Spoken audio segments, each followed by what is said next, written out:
हम लोग श्रीमद् भागवतम के तीसरे स्कंद के 25वें अध्याय के 39 और 40वें श्लोक को पढ़ रहे हैं।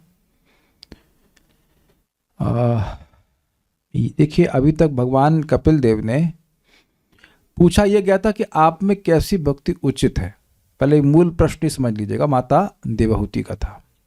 और फिर ये पूछा कि मेरे लिए कौन सी भक्ति करना उचित है, यानी मैं किस भक्ति को करने के योग्य हूं। तो अब भगवान ने सबसे पहले शुद्ध भक्ति का वर्णन किया, भाव भक्ति का वर्णन किया, और ये भी बताया कि भाव भक्ति प्राप्त होने के बाद कैसे वैकुंठ में कैसे भोग आदि प्राप्त, मतलब जो भोग है मतलब जो भी सुविधाएं आदि प्राप्त हैं, यद्यपि इनकी स्पृहा भक्त नहीं करते हैं। साथ ही रागानुगा भक्ति के बारे में बता दिया।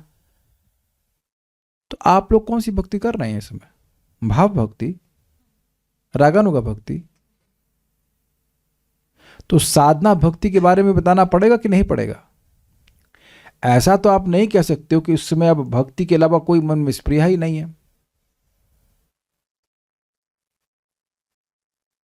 है ना। आप खाना तो बनाते तो केवल भगवान के लिए बनाते ना। तो आप समझ रहे हैं कि ऐसा एक, यानी दोनों भक्तियां भगवान के लिए उचित है। कौन सी? भाव भक्ति और रागानुगा भक्ति। लेकिन आप देखेंगे कि ये जन सामान्य के लिए सुलभ नहीं है। भगवान की लीलाओं का श्रवण करके व्यक्ति को भगवान के रागात्मिक भक्तों की जैसा भाव प्राप्त करने की लोभ हो जाए तो रागानुगा भक्ति करते। भाव भक्ति तो गुणातीत होती, तो सब लोग गुणातीत थे ना। तो ये भी यहाँ पे हो जा रहा है कि भाई हम कौन सी भक्ति कर पाए। तो इसलिए यहाँ पे साधना भक्ति का वर्णन हो रहा है। साधना, वैधि साधना भक्ति का वर्णन हो रहा है। वैधि साधना भक्ति का वर्णन हो रहा है। रागानुगा भी साधना भक्ति होती है, लेकिन ये वैधि साधना भक्ति का वर्णन हो रहा है। इससे पहले कि हम आगे जाएं, इस बात को थोड़ा समझ लीजिए भाई ये तीन शब्द का मतलब क्या है।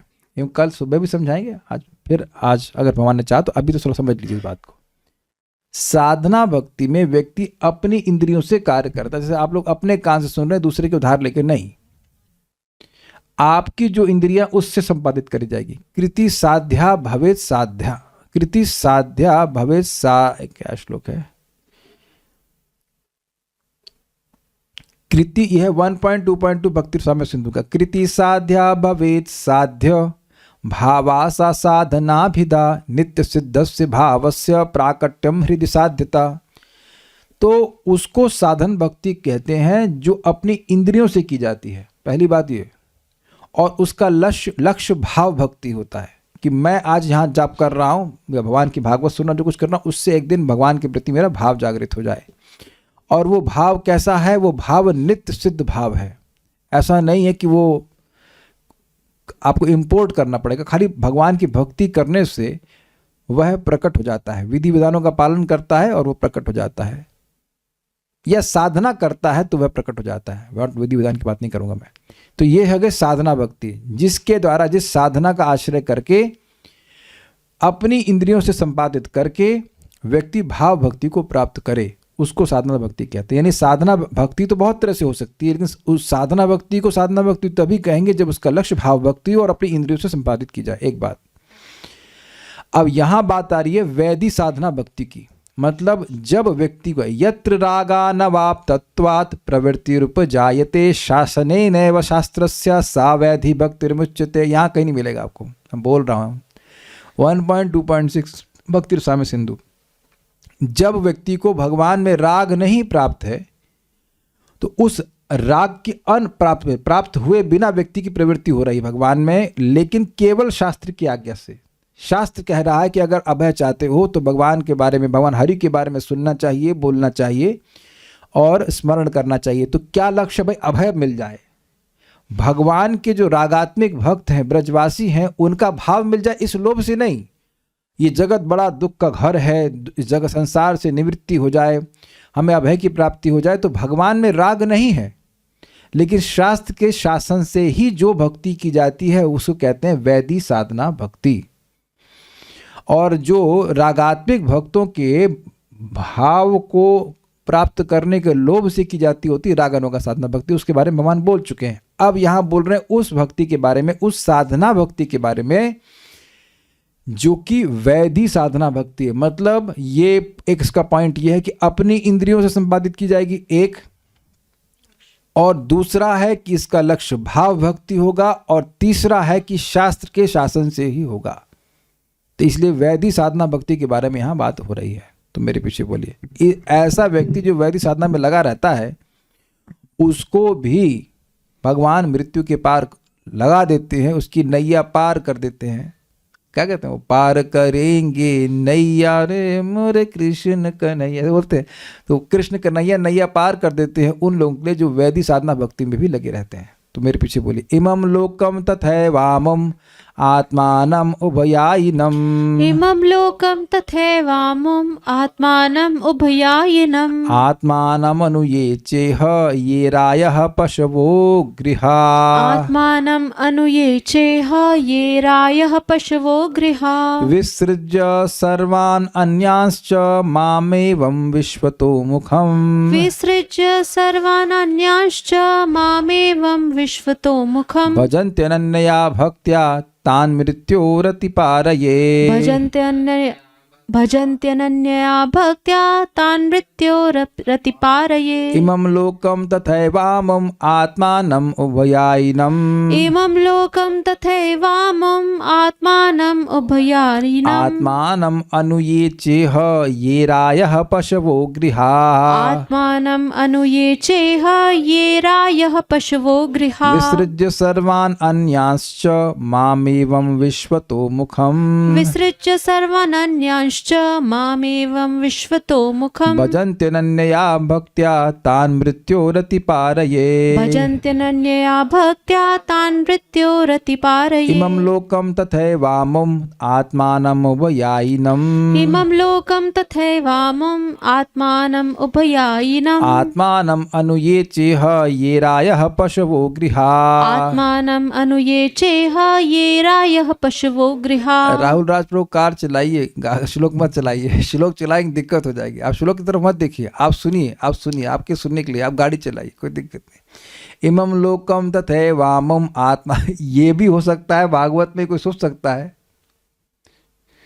ये हो सकता है भागवत में आज से 10 साल पहले कोई सोच सकता था कि कोई व्यक्ति बोलेगा गाड़ी चलाई, भागवत की तरफ मत, मतलब भागवत श्लोक की तरफ मत देखिए।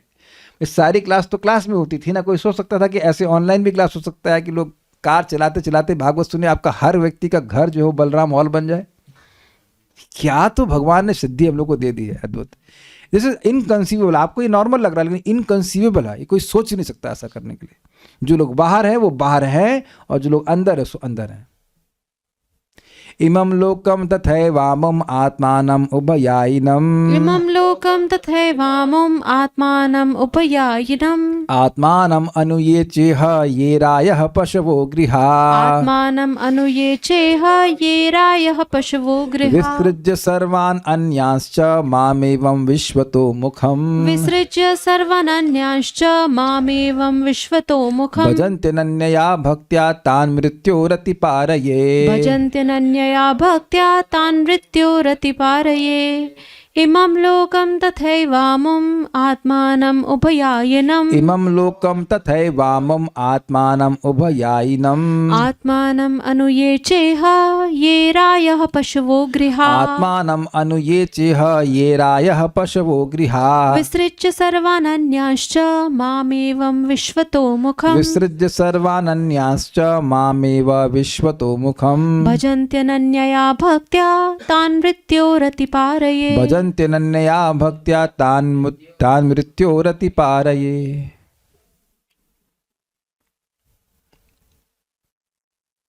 इस प्रकार जो भक्त मुझे सर्वव्यापी जगत के स्वामी की अनन्य भाव से पूजा करता है, वह स्वर्ग जैसे उच्चतर लोकों में भेजे जाने अथवा इसी लोक में धन, संतति, पशु, घर अथवा शरीर से संबंधित किसी भी वस्तु के साथ सुखपूर्वक रहने की समस्त कामनाओं को त्याग देता है। देखिए, ये नहीं कह रहे कि वस्तु में त्याग देता है।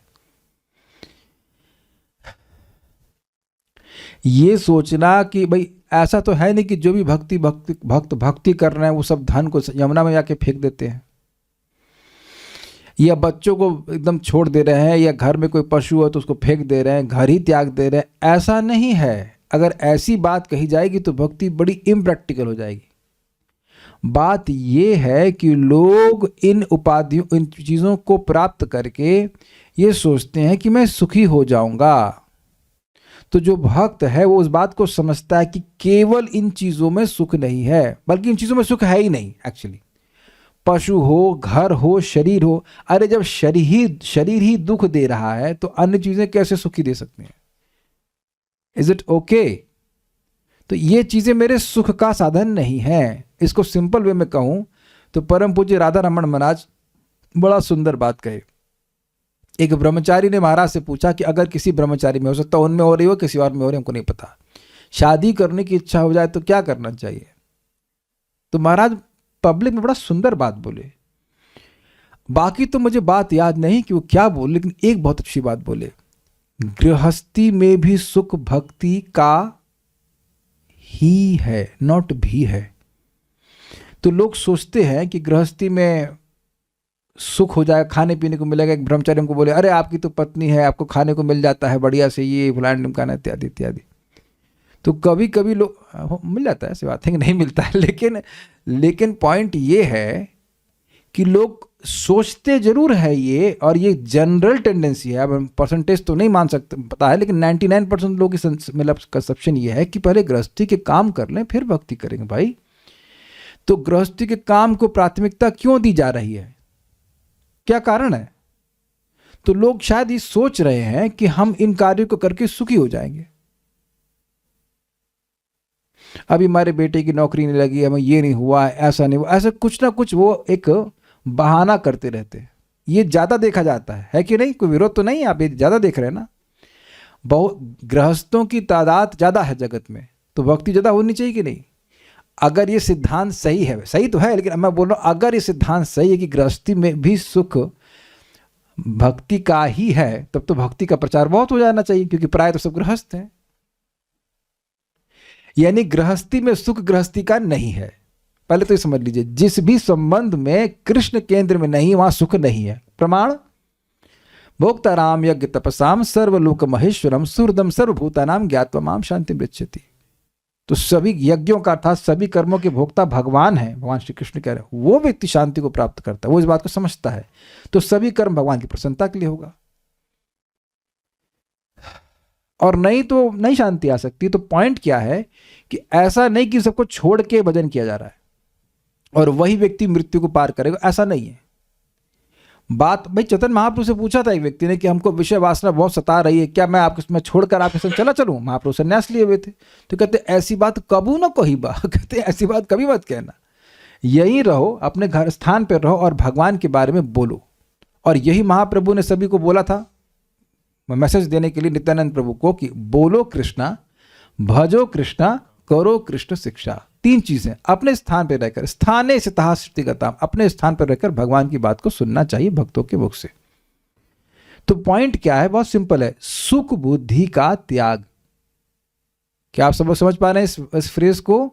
कि अब जैसे आप प्रैक्टिकल देखो, आप खुद सभी भक्त लोग इसके ज्वलंत उदाहरण है। इस टाइम भक्ति में जब आप नहीं आए थे तो उस समय कोई सीरियल आ रहा होगा, अब आपको उस सीरियल का, और उसको आप देख रहे होंगे या न्यूज देखते होंगे। इस समय अगर पूछ लो कि इस समय का सबसे पॉपुलर सीरियल क्या है, तो मेरे ख्याल से वो भागवतम के भी क्वेश्चन से मुश्किल होगा। स्वीकार है कि नहीं? वेदवाणी तो एकदम उत्तर नहीं दे सकती, एकदम इसमें बिल्कुल अज्ञ हो गई है। कौन सा सीरियल आ रहा है इस समय सबसे फेमस? आपको नहीं, अच्छा ईमानदारी से किसी को याद है इस समय कौन सा सीरियल चल रहा होगा टीवी के ऊपर? अगर मैं पूछूं कि कृष्ण कौन है तो तुरंत आप लेंगे भगवान है, परम कहाँ रहते हैं? गोलोक में रहते हैं। उनका फोन नंबर क्या है? हरे कृष्णा कृष्ण कृष्ण हरे हरे, हरे राम राम राम हरे। ये टीवी देखने वालों को पूछो, नहीं पता होगा। और इस समय अगर पूछ लिया जाए कि इस समय कौन सा सीरियल आ रहा है तो आपको कुछ नहीं पता उसके बारे में। अगर नियमित रूप से भागवतम सुन रहे तो ऐसे विरक्त हो गए आप लोग, घर बैठे बैठे। कोई यहाँ पेड़ के नीचे तो बैठा नहीं, सब तो घर में बैठे हैं ना। रीना पांडे माता जी घर में बैठी है ना। आप टाइप करके बताइए फटाक से कौन सा सीरियल आता है 7 बजे, देखो तुरंत टाइप करेंगे। अरे टाइप नहीं पता। नाउ सी, आप प्रैक्टिकल देखिए कि इस समय आपकी मति कहाँ जा रही? भागवत पे जा रही। घर छोड़ दिया आपने। अरे भाई कोई सन्यासी भी है तो आजकल कौन सन्यासी पेड़ के नीचे रह रहा है? वो भी कहीं घर के नीचे रहेगा ना। Is it getting clear? तो जो सुख बुद्धि है वो त्याग देना इंपॉर्टेंट है। सुख कहाँ है? भगवान का प्रसाद ग्रहण में, वो भी माया से मुक्त करता है, भगवान की सेवा में, भगवान की कथा में, भगवान का नाम उच्चारण में। जब ऐसी बुद्धि का निर्माण हो गया तो बस परफेक्ट हो गया। और कदाचित इंद्रिय तृप्ति कोई करा भी भक्त तो उसको खराब मानते हो। जैसे आप मान लीजिए कि कोई चीज खाए तो अब उसकी वो अच्छी नहीं लग रही है लेकिन खा रहे हैं, ये हुआ है कभी? अब खा रहे हैं लेकिन निंदा भी कर रहे हैं। तो आप देख रहे हैं कि ये जो भोग हैं जो कि इन सब चीज़ों में होते भी हैं, तो भक्त अगर उनको भोगेगा भी तो भी उनकी निंदा करते भोगेगा तो अल्टीमेटली वो छोड़ ही देगा। वो पॉइंट ये ध्यान रखिएगा, ये सब आगे आएगा। लेकिन इसका मतलब बड़ा क्लियर है कि सुख बुद्धि खत्म हो गई है इंद्रिय तृप्ति में। इसको नोट कर लीजिएगा। इस पूरे इस टीका का, इस श्लोक का, ये जो चक्रवर्ती बात की टीका इसमें आएगी, वो बहुत इंपॉर्टेंट पॉइंट है। This is the most important point.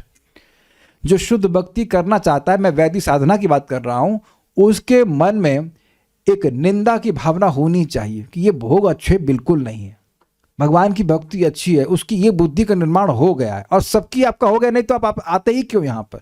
Bhagavatam अच्छी है, टीवी की सीरियल बकवास है, कुछ नहीं इसमें। हो सकता है कि कदाचित अन्य समय में वह कुछ और सीरियल देख ले, कुछ हमको नहीं पता, लेकिन उसकी जो उपादेय बुद्धि समझते हैं कि अच्छा क्या है, अच्छा तो भाई भागवतम है, भागवतम अच्छा है, ये सब चीज बकवास। मतलब पूरी तरह से जगत से विरक्त नहीं हो पाया है, लेकिन पूरी तरह से लेकिन भगवान की कथा में रुचि है। तो ऐसा व्यक्ति वैदिक साधना के अधिकारी होता है। नाति सक्तः नाति विरक्त, ठीक है। तो वह सुखपूर्वक रहने की समस्त कामनाओं को त्याग देता है, अर्थात इन सब वस्तुओं से, शरीर से, बच्चों से, पशु से, घर से, शरीर से कोई भी वस्तु संबंधित है वो मुझे सुखी नहीं कर सकती है। इसीलिए ऐसा भक्त गृहस्थी में भी क्यों ना हो, चाहे कहीं पे भी हो, ऐसे मैं गृहस्थों की बात नहीं कर रहा हूँ, गृहस्थ ब्रह्मचारी कोई भी हो, वो उन्हीं वस्तुओं को स्वीकार करता है जिनका संबंध भगवत सेवा से होता है। नहीं तो उसको काहे उसको पोसने का क्या मतलब है?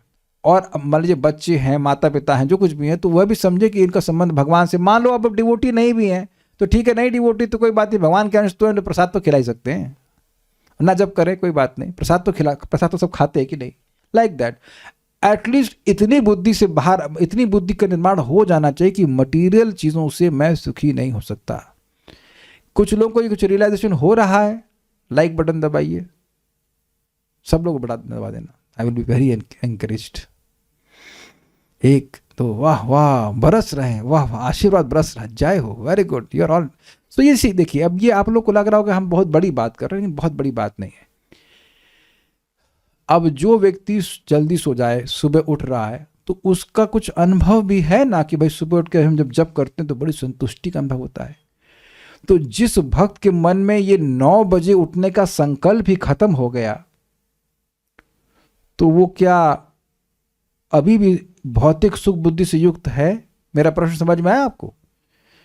आप अपने चित्त को देखो कि अभी 8 बज ही जाएगा आधे घंटे बाद, तो आप सोचेंगे हाँ यार 11 बजे तक पिक्चर देख, बस ये खत्म हो, उसके बाद अब 9 से 11 पिक्चर देखेंगे, मैटनी शो होता है क्या होता है वटावर जो शो देखेंगे और ये करेंगे वो करेंगे, फिर 12-1 बजे तक सो जाएंगे और फिर जब उठेंगे 8 बजे 9 बजे तक।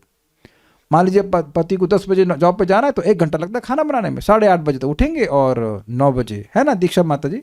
ऐसे ही सोच रहे हैं ना आप? ऐसे नहीं सोच रहे आप? ऐसे तो हम बोलना भी नहीं चाहते, हम खाली मजाक में बोल रहे हैं। प्रभु जी को 10 बजे जाना होता है ना ऑफिस में, तो 10-10:30 बजे, तो अपना 8:30 उठे और नहा धोए, नहीं भी नहाए क्या फर्क पड़ा, जाड़े में प्रभु जी क्या मना कर रहे हैं अब आप देखिए कि ये तो डिलीट बटन दब गया ना, शिफ्ट डिलीट। कभी कभी डिलीट दबा देते तो उसको रिसाइकिल बिन से वापस आ सकता है, लेकिन ना, ये शिफ्ट डिलीट हो गया, ये नहीं आएगा। तो इससे समझ में आ गया है कि भौतिकतावादी जीवन से हम सुखी नहीं हो सकते। ऐसा व्यक्ति भक्ति का अधिकारी है, वैदिक साधना भक्ति का, बिकॉज वो विधि का पालन करेगा। आप मेरी बात समझे? जिसको समझ में आ गया कि भैया भौतिकतावादी जीवन से हम सुखी नहीं हो सकते, तो स्वाभाविक सी बात है इसको ये भी समझ में आ गया कि भक्ति करके हम सुखी हो सकते हैं। ये बात बहुत सिंपल लग रही है, लेकिन बहुत बड़ी बात है, बहुत बड़ी प्रगति है भाई साहब, ये बहुत बड़ी प्रगति है। ये भागवत में बोला गया है इस बात को कि कौन व्यक्ति गुरु के पास जाने का अधिकारी है, जो देखे कि भाई लोग जोड़े में रह रहे हैं, पति पत्नी के रूप में रह रहे हैं, किसके लिए?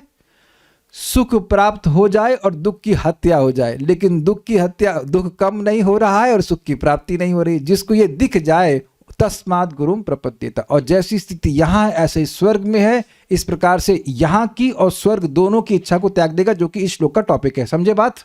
समझ रहे हैं बात? जो समझ जाए कि भाई यहाँ पे चाहे पति पत्नी के रूप में रह रहा है, चाहे कहीं पे कोई रह रहा है, बिना भक्ति किए व्यक्ति सुखी नहीं हो रहा है। और यही स्थिति स्वर्ग में भी है। वे स्वर्ग में भी तो पति पत्नी के रूप में रह रहे हैं, जो भी अप्सराएं घूम रही हैं, जो कुछ भी हो रहा है, सुखी नहीं है व्यक्ति वहां पर। It's a very deep realization. क्योंकि अगर व्यक्ति को समझ आ गया कि मैं यहाँ किसी भौतिक व्यवस्था से सुखी नहीं हो सकता, तो उसके लिए भक्ति करना बहुत इजी हो जाएगा। क्या आप स्वीकार करते हैं इस बात को? क्योंकि भक्ति की क्रिया एकदम इजी है। बैठो, क्लास सुनो, प्रसाद पाओ, उठो, नाम जप करो।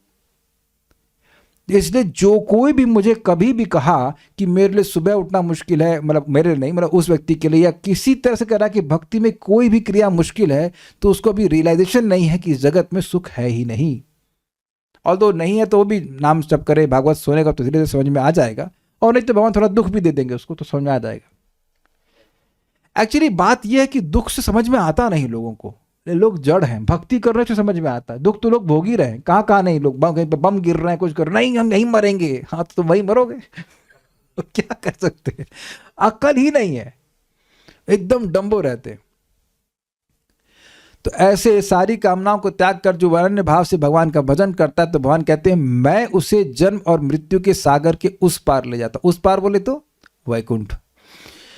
ये बहुत अच्छी बात है, ये बहुत अच्छी बात है। आप किसी भी और देवता के बारे में सुनेंगे पूजा में, तो कभी वहां पे वैकुंठ प्राप्ति का वर्णन नहीं आएगा। तो ये बड़ी सुंदर बात है कि भक्त पूरी तरह से भगवान का भजन में लगा हुआ है। अब भगवान खुद व्यवस्था करते हैं कि वह कैसे जन्म और मृत्यु के चक्र से मुक्त हो, यानी ये आपकी टेंशन है ही नहीं। मैं कई बार उदाहरण देता हूं, आप अमेज़न पे ऑनलाइन ऑर्डर करते हो, कभी आपने सोचा कि ठंड में इतना बड़ा पार्सल आता कैसे आपके पास? कितने लोगों ने सोचा इसके बारे में? सभी ने अमेज़न से ऑर्डर किया होगा ना कुछ लैपटॉप, आजकल तो तेल भी इससे आ जाता है। अकल्पनीय था। तो वो तो अब कितना मुश्किल से कहाँ से क्या क्या करके आता है, वो आपका काम है नहीं ना, काहे चिंता करेंगे आप? करेंगे चिंता? ये प्रभु जी ऑर्डर कर दीजिए, वेदवाद यही बोलती है, यही बोलती है ना, आप ऑर्डर कर दीजिए। ये भी बोलते हैं प्रभु जी जरा मालूम कीजिए कि वो कहाँ से भेज रहे हैं, किस किस गाड़ी से आ रहा है। ये कभी सोचते हैं आप? ना, आपका काम है ऑर्डर करने का, वो अपने आप सामान आ जाता है। तो भगवान की आप भक्ति कर रहे हैं तो भगवान पहले ही निर्णय कर लेते हैं कि इसको मुझे मृत्यु के पार लेके जाना है। देखिए बड़ी गंभीर बात है। माया आपको, मुझको, हम सभी लोगों को, वो हमसे ज्यादा भक्ति की महिमा को जानती है। मैं बहुत गंभीरता से इस बात को बोल रहा हूं। ये जितने भी भक्त हम लोग यहाँ दिख रहे हैं ना, प्लीज आप जब भी देखना कि कभी ऐसा फीलिंग आए ना कि ये इससे हमारा अच्छा बन नहीं रहा है तो हम भक्तों की संगत छोड़ दें इत्यादि इत्यादि, ये माया का बहुत बड़ा फंदा है। अकेले मैं आप कुछ नहीं कर सकेंगे। मैं भी एक बार गुस्सा हो गया तो आईआईटी में था, तो मैं अकेले भक्ति कर लूंगा, और सर ने डांट लगा दी तो मैं कहा नहीं अब मैं सर के पास कभी नहीं जाऊंगा। सर ने समझाया, फिर अगले दिन सुबह आ गए, अगले दिन ही आ गया मैं। तो सर ने कहा अरे देखो कुछ तुम्हारी दोष होता है, हमारा कर्तव्य है डांट लगाना, ऐसे करे। उन्होंने कहा ठीक है महाराज प्रभु सर कोई बात नहीं। But that I can realize that, एकदम मुझे आज भी वो फीलिंग्स याद है कि नहीं मैं अब सर ने मुझे तो डांट लगाया है, मैं आप सर के पास कभी नहीं जाऊंगा। ये friend very dangerous, be very careful with this. जो भी हम लोग भक्ति कर रहे हैं वो भक्तों की संगत में हो रही है, आपकी मेरी हम सबकी। हम लोग की एकमात्र शक्ति संगत है, ये सब लोग समझ लीजिएगा। और कोई शक्ति ना आपकी ना हम सब लोग कलियुग के जीव, कोई शक्ति नहीं है। Please try to understand this. अकेले हम कुछ नहीं कर सकते, कुछ भी कुछ कर सकते हैं, मतलब माया में जा सकते हैं, दैट्स वेरी इजी, लेकिन माया से बाहर निकलने की शक्ति हमारे पास नहीं है। एकाकी आमार नहीं पाया बल हरि नाम संकीर्तन। बात बहुत सिंपल है, लेकिन वैष्णवों की संगत होती तो भी हम कुछ ना कुछ नियमित रूप से भक्ति कर पाते हैं। और नियमित रूप से भक्ति करेंगे तो एकदम मोक्ष आपके हाथ में है। हाथ में क्या है? भगवान खुद उठा के आपको अपने हाथ पे उठा के लेके जाएंगे। खुद बोल रहे हैं यहाँ पे कि मैं उस व्यक्ति को जन्म मृत्यु के पार लेके जाता हूँ। आज मैं एक माता जी को समझा रहा था, क्या नाम था उनका, सुजाता भट्ट माता ji, I think she is relative Radha Sharma माता जी। तो आई एक्चुअली कॉल्ड हर, उनको समझा रहा था मैं कैसे कैसे वो कर सकती हैं सारा कुछ, भक्ति कर सकती है, समझा था। मैंने कहा आप समझिए, और उनको बोलते बोलते बहुत बढ़िया बात मुख से आ गई कि भगवान कह रहे हैं स्त्रियों वैश्यस तथा शूद्रस ते अपि यान्ति पराम गतिम। कब कह रहे हैं? द्वापर युग में। द्वापर युग में स्त्रियों के कितने बच्चे होते थे? 1 या 2? कौन सा ऑप्शन सही है? कम से कम 6 6 तो नॉर्मल। हमारी दादी के 7 बच्चे थे। आप लोग की दादी वादी के होते नॉर्मल है ना, 5-6 तो नॉर्मल हुआ करते थे। तो उस जमाने में 12 भी हो जाए तो कोई आश्चर्य की बात नहीं। द्रौपदी के ही 5 थे। तो आप देख रहे हैं कि यानी कि एक स्त्री के अगर 8-10 बच्चे भी हैं, देव माता देखी कि 8 बच्चे थे, तो 8 बच्चे नॉर्मल। यहां अब आज करो कि वो पड़ोसन के 8 बच्चे, तो 8 बच्चे, तो जब 8-9 बच्चे वाली स्त्री को भगवान बोल रहे हैं कि वैकुंठ की प्राप्ति कर लेगी, तब 1-2 वाली का तो कहना ही क्या। कुछ अच्छा लगा आपको? क्या मुत्ती है? हमने कहा ये कहां से आएगा, ये तो हमने क्लास पढ़ाते हुए भी समझाया नहीं कभी। एक बच्चे में कितने, मतलब 8-8 बच्चों में कितना व्यक्ति का मोह फैल जाएगा। फिर भी वह अगर भगवान की भक्ति करती तो पहुंच जाएगी, और अगर वो एकदम असुरनी है तो भी पहुंच जाएगी। मतलब पूतना के बारे में बात कर रहे हैं। तो अब आप ये बताइए कि मैं उनको समझा रहा था कि वो उनको आइडिया आ रहा था कि हम जॉब कर लें मैंने कहा काय पैसा तो है? हाँ पैसा है। क्या को कर लोगी? जो समय है उसको भगवान की भक्ति में लगाइए ना भाई। आप मेरी बात समझ पा रहे हैं? ये संगति में व्यक्ति समझ पाता है, वो अपने भाग्य को समझ पाता है और उसको प्रिजर्व कर पाता है। मैं खाली इसी बात पे बोल रहा हूं, केवल इस बात पर कि जो व्यक्ति इस प्रकार से भगवान की निष्काम भक्ति करता है, भगवान स्वयं ही मेक श्योर कि वह मृत्यु को पार कर जाए। जिस असफलता को हमने अनादि बार चखा है, क्या असफलता? मरे और फिर जन्म ले लिया, मरे और फिर जन्म ले लिया, मरे और फिर जन्म लेना पड़ा। I would put it that way. भगवान एंश्योर करेंगे कि अब आप असफल नहीं हो। आप शायद मेरी क्लास की शैली से एक सेंस ऑफ अर्जेंसी महसूस कर पाते हैं। Can you feel that? क्योंकि अब मुझे कुछ कुछ समझ बोध होने लग गया है कि भाई जो भगवान की भक्ति कर रहा है और वो करता रहा, तो जो इसमें लिखा है उसके संग वही घटित होगा। अगर मान लीजिए कोई मुर्गा खा रहा है और वही करता रहा जो खाने पीने वाला काम, तो शास्त्र में जो लिखा है कि नरक में जाएगा तो वो जाएगा। Is it sinking? ऐसे ही जो व्यक्ति भक्ति करता रहा, जैसे श्लोक में लिखा है, तो भगवान सुनिश्चित करेंगे कि वो भगवान के पास चला जाए। तो हम अन्वय देखते हैं। इमम लोक का मतलब इस श्लोक में, इस श्लोक का मतलब अब इस जगत पे जो दिखाई पड़ रहा है, किसी के पास तो भौतिक प्रपंच पूरा नहीं, केवल इस जगत में, ये जगत में जो दिख रहा है वस्तु, जैसे कि अब किसी के पास कार है, किसी को बंगला है, बहुत सुंदर स्त्री है, धन है, ये सब चीजें, तो इस तरह के जो भोग यहाँ इस श्लोक में उपलब्ध हैं, वो तथैव, तथा उसी प्रकार अमुम परलोक। परलोक मतलब स्वर्गलोक, जो दिखता नहीं, इसके बारे में केवल सुनते हैं। यानी कि एक होगा दृष्ट और एक होगा श्रुत भोग। इस जगत में, यानी कि इस जगत में जो आपको दिख रहा है, और दूसरे स्वर्गलोक में उभयाइनम। उभय का मतलब होता है दोनों, और उभयाइनम का मतलब हुआ साथ रहने वाले। दोनों लोकों में साथ रहने वाले आत्मानाम अर्थात सूक्ष्म शरीर को। क्या मतलब हुआ? इस लोक में हमारा सूक्ष्म शरीर है कि नहीं है? है जी, है। और स्वर्ग में भी सूक्ष्म शरीर विद्यमान रहेगा। तो उन दोनों प्रकार के सूक्ष्म शरीर को त्याग करके, मतलब बेसिकली कहना यह चाहते हैं कि जो लिंग शरीर की वासनाएं हैं उसको त्यागते हुए। Is it okay? मान लीजिए कि इस जगत में लोग भोग रहे हैं, तो जो हमारा लिंग शरीर है, लिंग समझते हैं, सूक्ष्म शरीर है, उसमें वो वासनाएं लॉज रहती है कि नहीं? जैसे मैं भी एक माता जी का एग्जाम्पल जो दे रहा था, तो उनने अपने कुछ मित्रों को देखा नौकरी करते हुए, तो हमने कहा कि आपकी नौकरी की इच्छा है? कहते ना। तुमने फिर आइडिया कैसे है? दूसरों को देख के। अब समझ में आया? इस लोक में कुछ लोगों को आपने नौकरी करते हुए देखा, तो आपके लिंग शरीर में, आपके सूक्ष्म शरीर में इच्छा आ गई कि हम भी नौकरी करें। ऐसा होते आपने देखा है कि नहीं देखा है? मतलब मैं केवल नौकरी का एग्जाम्पल दे रहा हूं, लेकिन ऐसा और बहुत सारे एग्जाम्पल हो जाते हैं कि उसने ऐसा कपड़ा पहना है तो हम भी ऐसा कपड़ा पहने। तो इस तरह की इच्छाओं को त्यागते हुए और स्वर्ग की इच्छा को भी त्यागते हुए, ये बात है। मैं उनसे पूछा कि वो लोग सुखी हैं? कहते नहीं प्रभु जी, वो फ्रस्ट्रेटेड है। हमसे पूछते तो हमने कहा जब वो फ्रस्ट्रेटेड है तब काहे इसको करना चाहती हैं? तो at least temporarily she give up the desire. तो दोनों ही प्रकार के लिंग शरीर को त्यागते हुए च और इह ये मतलब इस संसार में जो आत्मानम अनु, अभी थोड़ा समझिएगा, सोपाधिक आत्मा से संबंध रखने वाले, ये क्या बोल गए भाई? आत्मानम शब्द 2 बार आया है। एक था लिंग शरीर के लिए, यानी सूक्ष्म शरीर को त्यागते हुए, सूक्ष्म इच्छाओं को त्यागते हुए, जो उसकी इच्छाएं हैं, उसकी मतलब जो उसके सूक्ष्म शरीर में जो भौतिक इच्छाएं, उनका परित्याग करते हुए, पहला। और उसके बाद कह रहे हैं आत्मानम अनु, ये थोड़ा समझिएगा। सोपाधिक आत्मा का मतलब क्या होता है? देखिए, आत्मा तो प्योर है, उस पे जब वो मिथ्या अहंकार आ जाता है आत्मा के ऊपर, या जब जिस आत्मा का संग मिथ्या अहंकार होता है कि वह देह है, तो देह के संग उपाधि लग जाती है। मैं स्त्री हूँ, मैं पुरुष हूँ, मैं आर्मी का जवान हूँ, मैं डॉक्टर हूँ। तो आप देखेंगे कि जब ये उपाधि हम स्वीकार कर लेते हैं तो इसके साथ में बहुत सारी चीज़ें जुड़ जाती हैं, है कि नहीं? ये मेरी कार है, ये तेरी कार है, ये मेरा घर है, ये तेरा घर है, ये मेरी पत्नी है, ये तेरी पत्नी है, ये मेरे बच्चे हैं, ये तेरे बच्चे, इत्यादि इत्यादि। मैं पुरुष हूँ, मैं ये हूँ और मेरे ये हैं। तो पहले ये मानना पड़ेगा ना, पहले ये उपाधि तो आपको स्वीकार करनी पड़ेगी कि आप ये हो।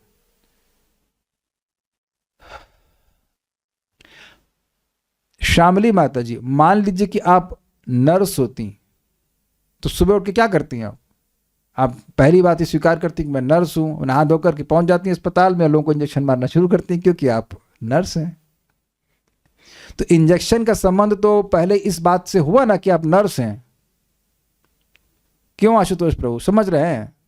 आप स्टूडेंट हैं क्या मेरे ख्याल से? Is it not? स्टूडेंट हैं या कुछ नौकरी कर रहे हैं? तो अभी आप स्टूडेंट हैं, तो आप जिस भी चीज़ के स्टूडेंट हैं, तो पहले तो ये आप स्टूडेंट बनते, फिर उन पुस्तकों से संबंध होता है कि नहीं होता है? फिजिक्स केमिस्ट्री जो कुछ, मैं तो फिजिक्स नहीं पढ़ता हूँ, केमिस्ट्री नहीं पढ़ता हूँ, तो ये उपाधि पहले स्वीकार करता है व्यक्ति, उसके बाद बाकी चीज़ों का संबंध होता है। सब लोग समझ पाए? ये लाइन थोड़ी सी समझने वाली है। स उपाधिक आत्मा, उपाधि से युक्त आत्मा। हम सब लोग आत्मा है ना, तो हम लोग स्त्री है ना पुरुष हैं। लेकिन आप लोग अपने बच्चों से प्रेम करते हैं कि नहीं? कृष्ण कुकरेजा माता जी अपने बच्चे से प्रेम करती हैं ना? अपने बच्चे से, अपने लड़के से प्रेम करती हैं। तो पहले आप ये मानेंगे कि आप ये देह है जो आप अभी दिख रहे हो, फिर उसके बाद जो देह से उत्पन्न लड़का है उससे प्रेम करते हैं। तो पहले तो ये देह था ना, उसके बाद देह से कुछ सामान आया, कुछ संबंधित वस्तु आई।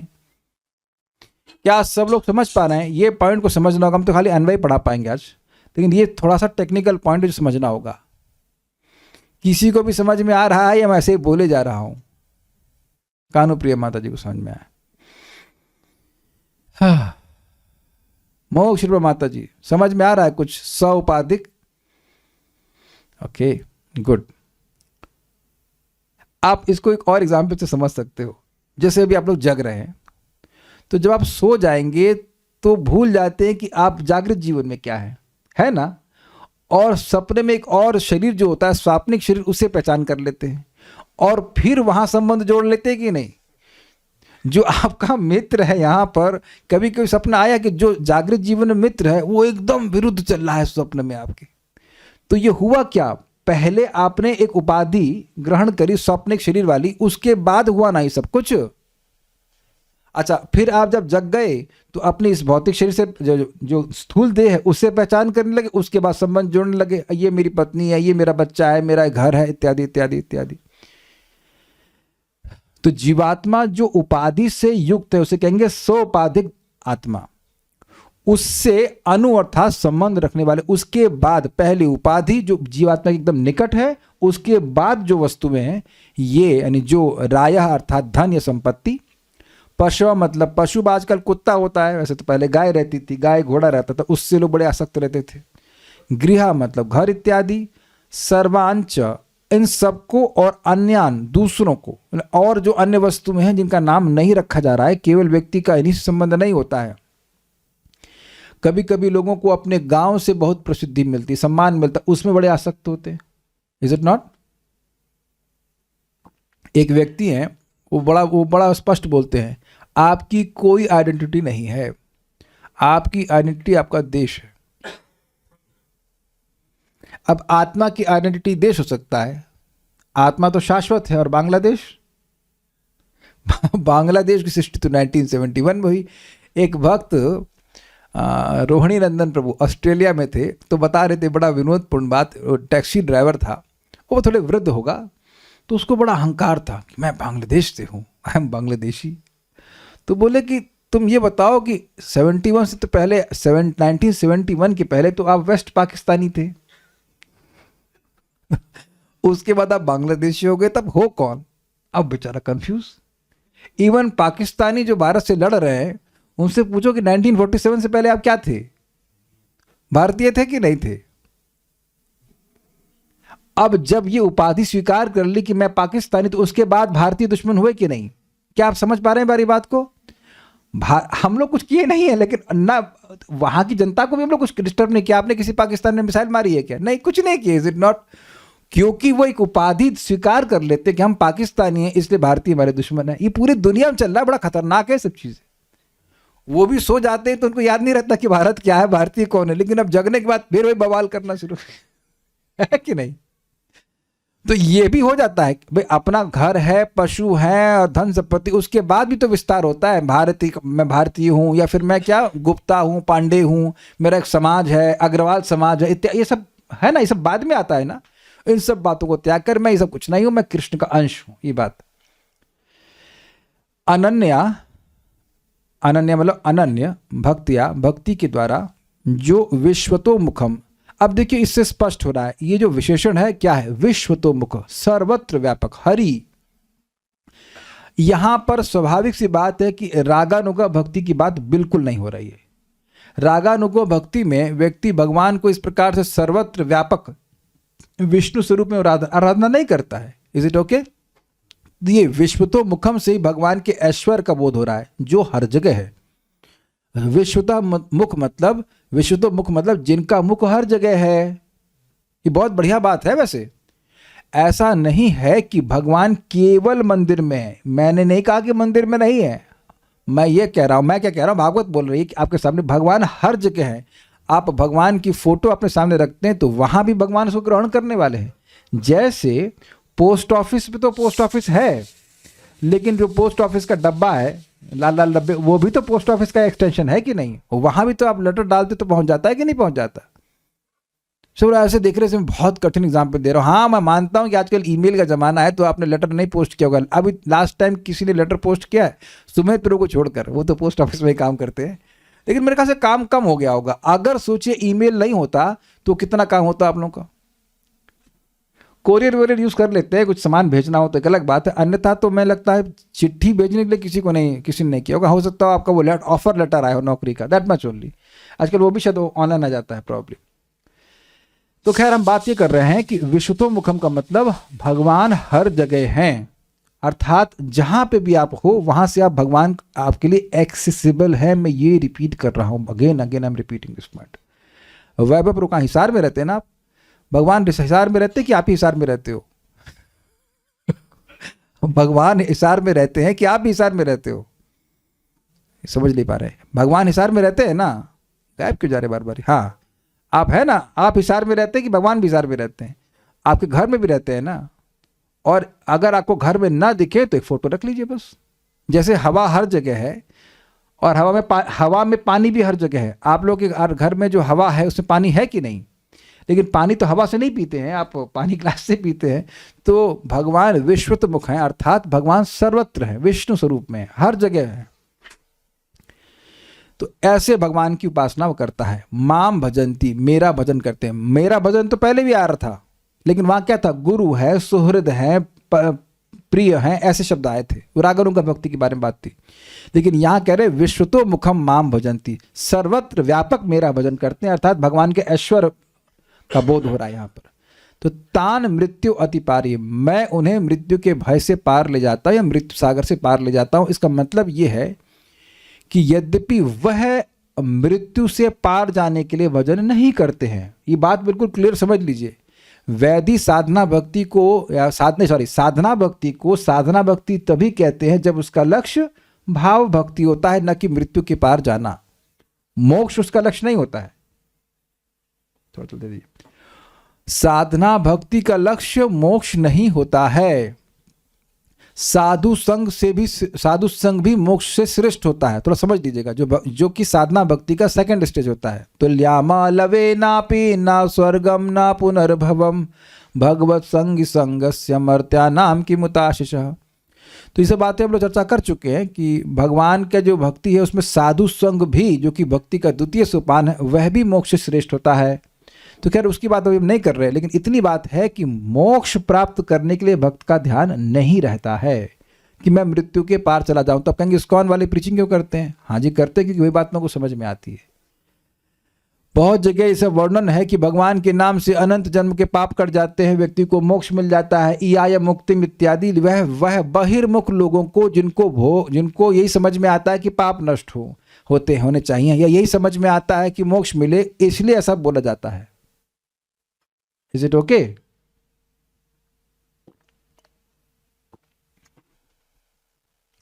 अगर मैं ये कहूं कि हवाई जहाज से आप जमीन से ऊपर उठ सकते हो तो गलत है। तो क्या केवल जमीन से ऊपर उठने के लिए आप हवाई जहाज में बैठते हो कि थोड़ा 2-4-5 फीट ओढ़ लेना? वो बत्तख होती है ना, उसे थोड़ा उड़ती है फिर बैठ जाती है। तो क्या हवाई जहाज पे अगर आप बैठे हो कभी, तो केवल थोड़ा हवाई जहाज से जमीन से ऊपर उठने के लिए, जमीन से ऊपर उठने के लिए तो आप झूले में भी उड़ जाओगे ऊपर, स्वीकार है ना? तो जमीन से केवल थोड़ा ऊपर उठने के लिए आप जाते हैं, इतना पेमेंट करते हैं? नहीं, आप उड़ करके दूसरे स्थान पर जाना चाहते हैं। यह है ना सामर्थ्य। Is it okay? ये हम लोग कई बार चर्चा कर चुके हैं कि भक्ति करने से अपने आप व्यक्ति मोक्ष प्राप्त कर लेता है। भक्ति का उद्देश्य मोक्ष नहीं होना चाहिए। आप ले सकते हो मोक्ष, लेकिन फिर उसको साधना भक्ति नहीं कहते। तो साधना भक्ति मतलब उसका लक्ष्य भाव भक्ति होता है। तो यही बोल रहे हैं अनन्य भक्तिया। अनन्य भक्ति से सूचित हुआ कि साधना भक्ति को ही स्वीकार कर रहा है और उसका लक्ष्य भी भक्ति ही है। अनन्य भक्ति का मतलब यही होता है, साधन की अनन्यता और साध्य की अनन्यता। क्लियर, समझ में आ रहा है सारी बातें? इसका लिंक है। अनन्य भक्त जो है वो भगवान की भक्ति करता है और उससे भगवान की भक्ति ही प्राप्त करना चाहता है, भाव भक्ति। ये होता है अनन्यता। साधन की अनन्यता मतलब भक्ति ही करूंगा और भक्ति करके मैं भगवान की भक्ति ही प्राप्त करना चाहता हूं। ये होगी अनन्य भक्ति। तो अब यहां लास्ट लाइन में उस रिजल्ट को बोल रहे हैं जो कि अनसॉट है। मृत्यु के पार भक्त नहीं जाना चाहता, वो उसका गोल जाना चाहता का मतलब नहीं, वो उसका गोल ही नहीं, उधर ध्यान नहीं दे रहा है। Is it okay? जैसे आप ट्रेन पकड़ते हो अमुक स्थान पर जाने के लिए, मान लीजिए दिल्ली से आपने वृंदावन के लिए ट्रेन पकड़ी है, तो आपकी दृष्टि, आपके जो गोल है वो वृंदावन पहुंचना है। अब बीच में और स्टेशन क्रॉस कर जाए तो उधर आपका ध्यान नहीं है। कभी कभी बोलते हैं अच्छा वो स्टेशन क्रॉस हो गया, अच्छा पलवल निकल गया, अच्छा पता ही नहीं चला हमको। तो आपकी दृष्टि तो वृंदावन पे है। क्या आप समझ पा रहे हो इस बात को?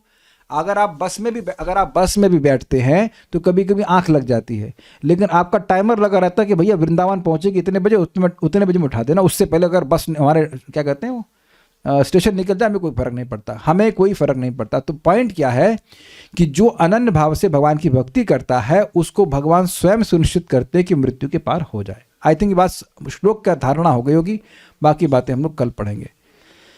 तो अब एक बात यहाँ समझ लीजिएगा, जो टेक अवे पॉइंट है कि भाई भगवान की भक्ति करके अगर इतनी बात समझ में आ गई कि व्यक्ति को भगवान की भक्ति करके भक्ति बढ़ानी चाहिए, तो अब उसकी मृत्यु तो मृत्यु सुनिश्चित है।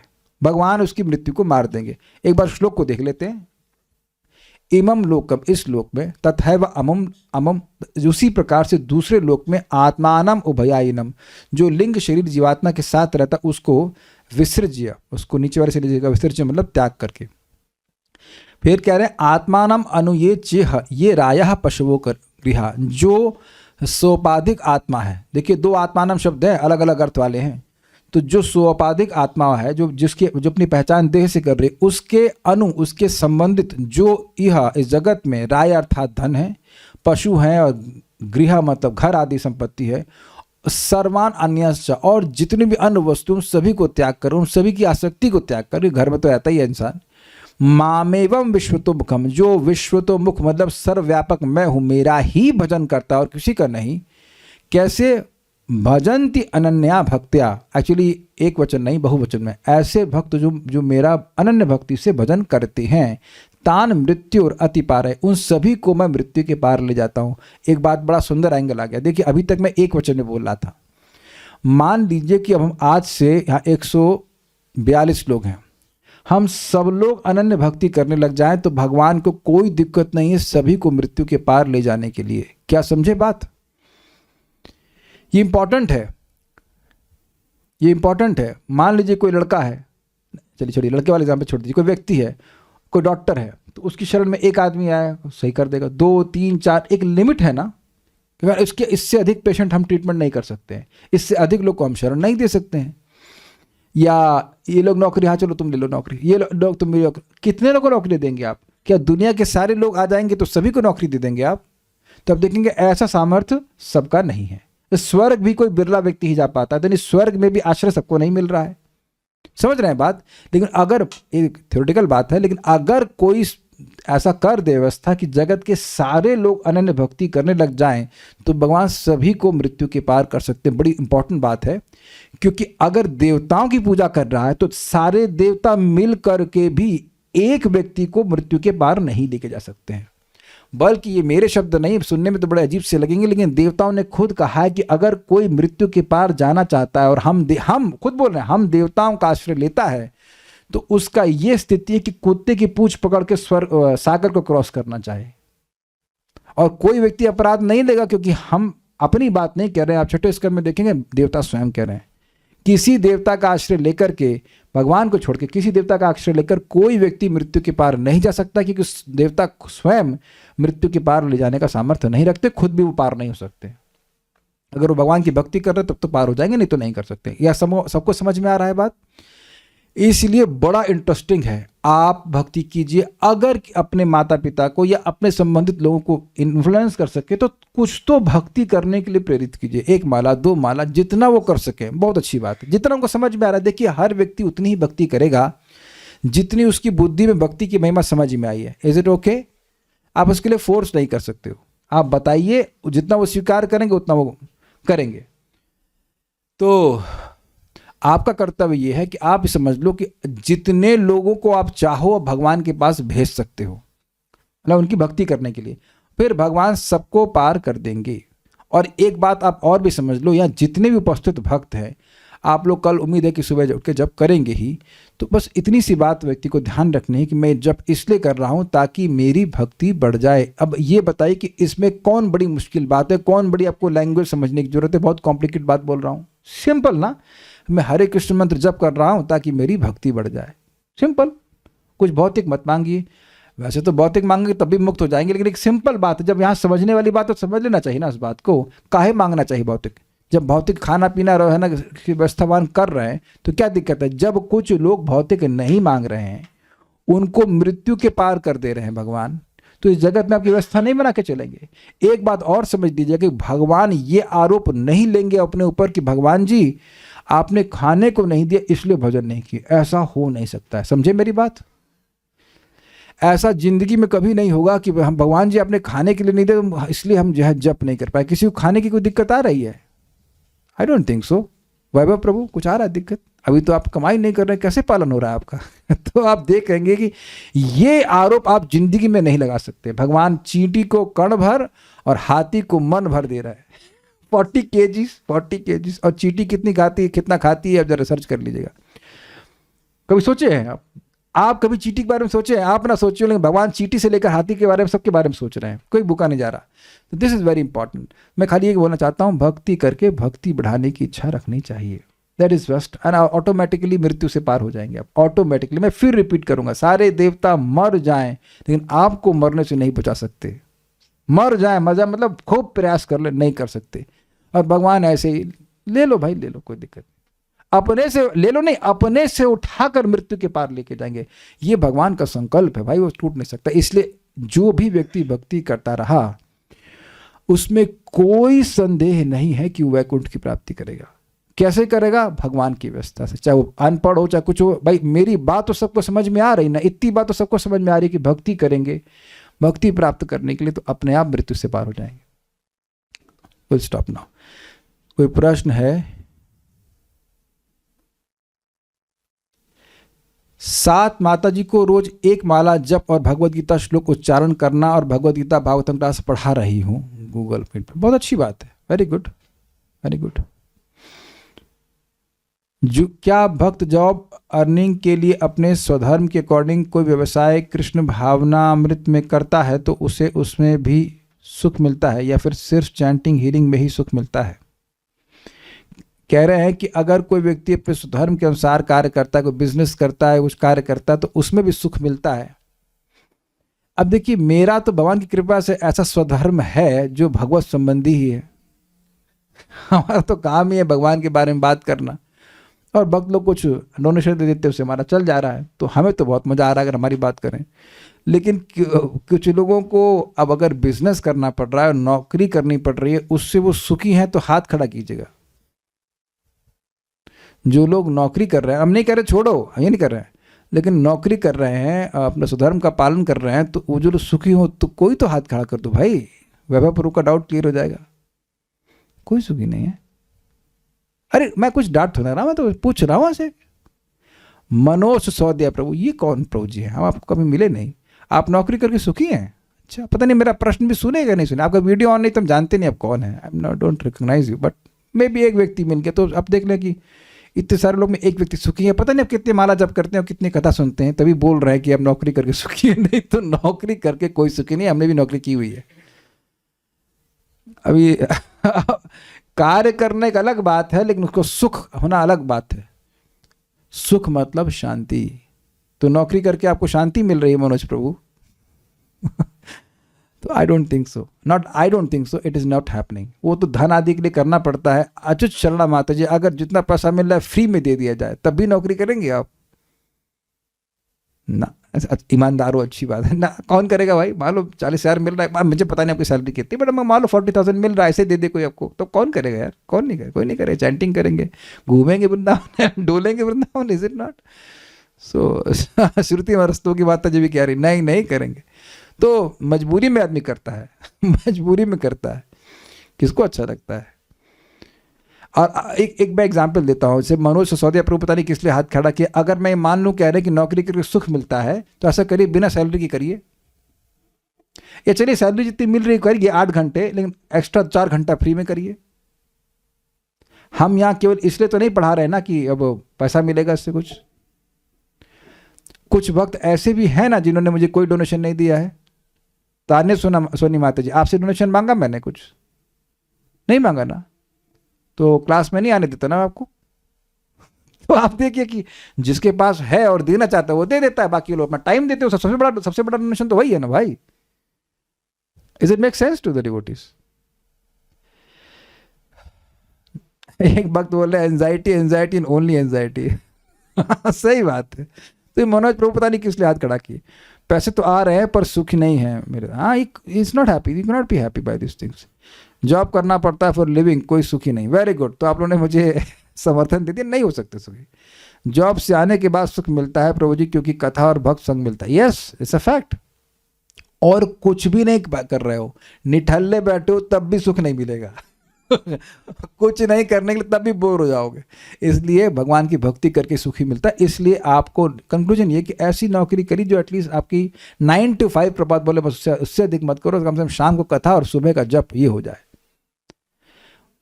एक लास्ट क्वेश्चन है, फिर हम रुक जाएंगे। ऑन कैंपस जॉब था, 12 से 15 घंटे काम करना पड़ता था, अभी छोड़ दिया 3 महीने में। अच्छा, मुझे लगा आप स्टूडेंट हैं, देखिए कुछ समझ में नहीं आता। हाँ, तो आप आनंद में रहे होंगे 12 से 15 घंटे में। जॉब क्या, मटेरियल स्टडी पॉइजन जैसा लगता है, और वो है भी। जो चीज़ जैसी है वैसी लगनी चाहिए, उसमें क्या है। मुझे तो बिल्कुल पसंद नहीं है। Very good. तो हमें लग रहा है कि मनोज सिसोदिया प्रभु को कहीं से वोट नहीं मिला नौकरी करना।